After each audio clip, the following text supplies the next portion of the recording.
Hi, Mandy. How's your day going so far?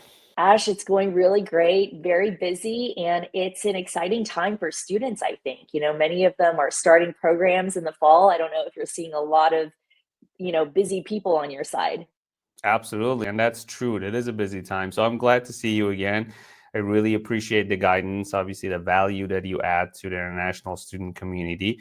And it's super important for most people that they already know on our platform, for some that they don't know. So if you want to maybe give a little bit background once again about yourself, I would really Yeah, appreciate it. yeah, absolutely. So I am a former US consular officer, also known as a visa officer. And I worked for the US Department of State for about 7 years. And I am the person that international students would have to face at their visa interview. You stand in that long line, you walk up to the window. It's actually bulletproof glass, in case you didn't know.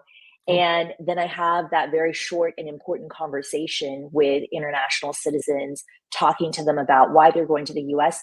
And then after just a few minutes, I have to make a very important decision. Is this person eligible to go to the US? Should I approve their visa? And so, such an important job. And, I've done many other things in my life. I'm an immigration attorney now, but I feel like the thing that everybody is most interested in is me being a visa officer. And, I love what I do and helping people with that process. in the eye of many applicants, especially international students, the monster is now going to that visa interview. And they've done all that work in the last few months to get to that point, and they have short a few minutes to determine if it's a yes or no. And so the information that you always give, super important. And once again, I appreciate it. Thank you for adding that value. The understanding the reasons and the objective of a visa interview for international students. I feel, based on feedback, a lot of international students, when they do attend their visa interview, either they don't know or they overlook it for simple reasons as to, well, why the visa officer is standing in front of me and is really interviewing. Mhm. What is the objective? And sometimes overlooking that simple fact could be devastating. So I Yeah. know, as we had previously discussed, as a visa officer, there are multiple responsibilities that you would have. But one of them for sure is to determine the eligibility of the person who is standing in front of you, as well as their intent, which is super important. And I feel like that's the part that many people misunderstand or overlook. So Mhm. if you don't mind, I would appreciate if you talk about that a little bit. Yeah, absolutely. I think you're absolutely right. So many international students don't realize not only that this process is really important, it's really short, so they don't have a whole lot of time in front of the visa officer, but also the purpose of the officer being there is that it's actually written into US immigration law that anyone who wants to go to the US to study must have a visa interview first with a visa officer. The other part of the law that's really important is that the law actually puts the responsibility on the student to prove to the visa officer that they're eligible. And it doesn't put the responsibility on the officer to find out everything they can, to know about the student, or, ask at least 30 questions. And so I think this is why so many international students are surprised if the interview doesn't go well.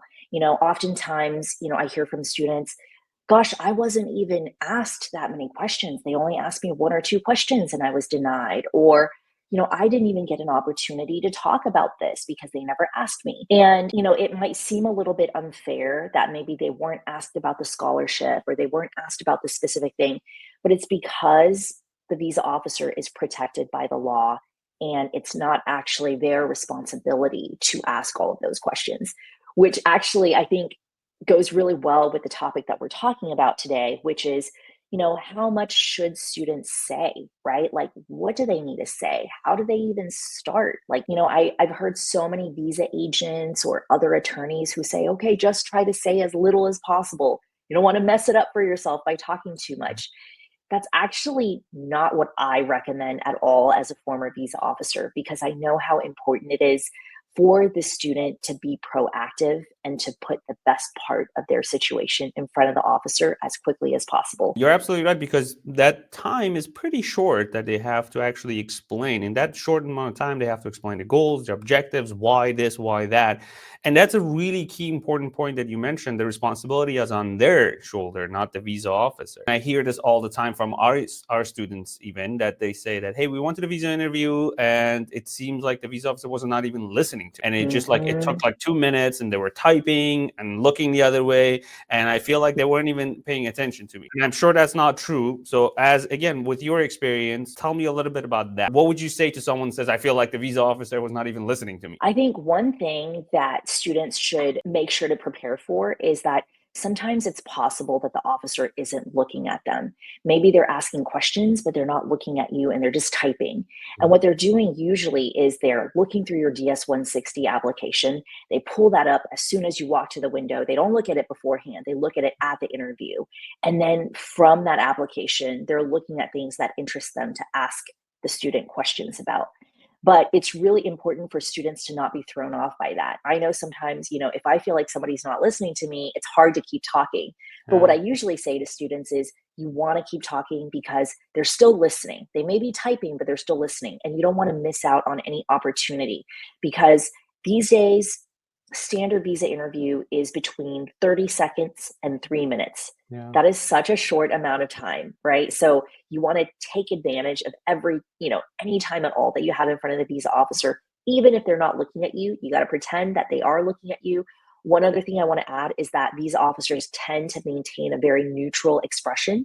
So even if your interview is going really well and they're thinking, oh, hey, I'm about to approve this student, most likely they're not going to be smiling at you, and don't let that throw you off either. So to make sure that the student just feels ready to talk about their situation, regardless of what the visa officer is doing. Visa officers, in your opinion, with your own experience, don't make a decision prior to somebody coming up to the window or prior to the interview. Is that correct? Right. They never do. They Yeah. always have to give the opportunity to at least explain their situation. Now, they don't have to give you much of an opportunity, right? So if they ask you one question, the first question, and your answer is terrible, it's memorized, you seem like you're not really able to clearly explain why you're going to the US, they might decide that that's enough of an opportunity for you and your visa is denied. So from the very beginning, I always say that the first question is the most important question.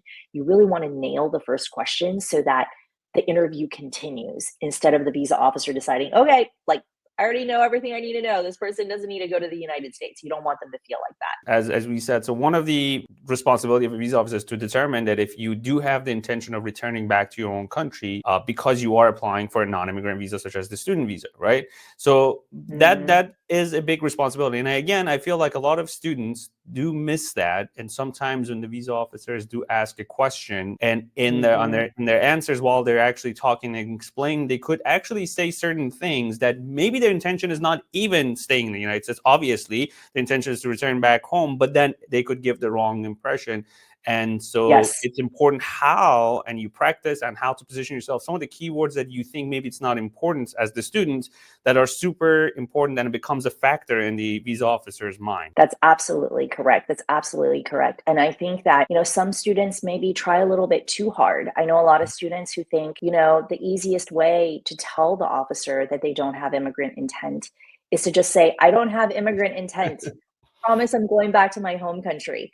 And I think to the visa officer, that's a little bit comical, because it's like, okay, I wasn't even thinking about that or asking that, and you're sharing that almost like you're trying a little too hard. So I think it's really important for students to show, not tell. I always tell students this, like, you don't just want to say what you're saying. You want to demonstrate it in other ways by giving other details. And so through that, it is a little bit of a nuanced process. And I always actually tell the students that when I talk to them, I say that if that was that easy and anybody could say, hey, I promise I would return back home, then everybody would get their visa, right? So that's not what they look for. So I appreciate that. How do you think students, in your mind as a visa officer, how do you think students can stand apart from thousands? Because as we discussed in other episodes, visa officers are interviewing a lot of people.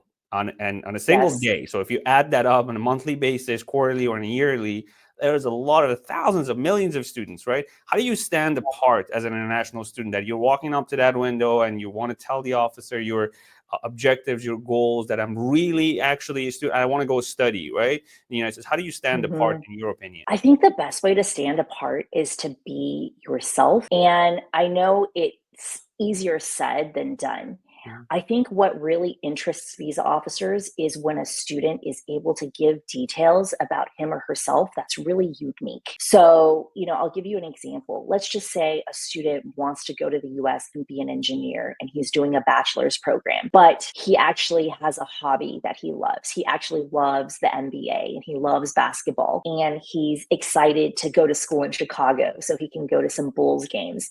That is really interesting to the visa officer because it shows that the student has an idea of who he or she is, right? They know what they like, they have other interests. This is something that they haven't heard of before. Whereas that day, they might have gotten, 50 other students who just say, I'm going to go to a bachelor's program for engineering. They hear that all the time.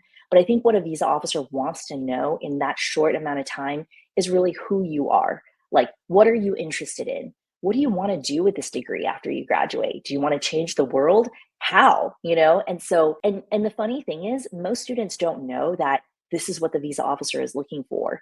But when I work with students one-on-one, after I talk to them for 5 minutes, I'll find out all of these interesting details about them. And they're like, oh, I like to do this. And, this is my favorite type of class. And I love it when teachers do this. All of this really interesting information about them that I feel like if they could just offer up that information right away, then that will grab the attention of the visa officer. Whereas I think most students will just start with a very memorized response, something that they've been practicing for a long time. And they're like burying all of the really interesting stuff about themselves deep down. But they do have it there because students tell me all the time. And I'm like, why aren't you saying that at your visa interview? Because if you did, it would be a totally different type of interview. That's a great tip that you just actually offered anybody who's watching this. And that's wonderful. I really appreciate it because that's super important. Last question that I have for you for this episode. Should the answers that students give be super short, long, super long, short? How do you feel about giving the answers? And before you say, before you answer, some of the questions that the visa officers may ask may require a shorter answer. And so that's a feedback that I get from some of the students. Say, well, they just ask me, hey, Yeah. where are you going to live? So, I mean, how can I give a long answer to that? Yeah. Absolutely no one word answers. Okay. There's some answers that are just simply too short and it doesn't offer the visa officer any additional information. And even though they may not care, it's sort of a wasted opportunity for the student when they could have shared important information about themselves that could have convinced the visa officer during that time that they deserve a visa. And so, also on the other end of it, you don't want to have very long and rambling answers. I talk to students a lot, and when they get really nervous, they just start talking and talking and talking. And half the stuff the visa officer doesn't even need to know, and it's not relevant to what they're talking about. So you don't want that either. I think the best way to do it is to find a balance where you are offering at every opportunity positive information about yourself, personal information about yourself that's related to your studies and why you want to go to the US. And you want to definitely follow the lead of the visa officer, pay attention to how they're responding to you, right? If they seem really impatient or they're interrupting you all the time or holding up their hand, obviously you want to stop talking and you want to just listen to what they want to know. But if an officer seems like, oh, they're nodding, they seem interested in what you're saying, yeah, you keep going. So, I think it's hard to find a one size fits all answer because everybody's situation is so different, but try to find something in between a one word answer and a long rambling answer. You want to give them a positive, concise answer that explains to them your motivations for studying in the US. And I think that's the difference between memorized answer and well prepared and practiced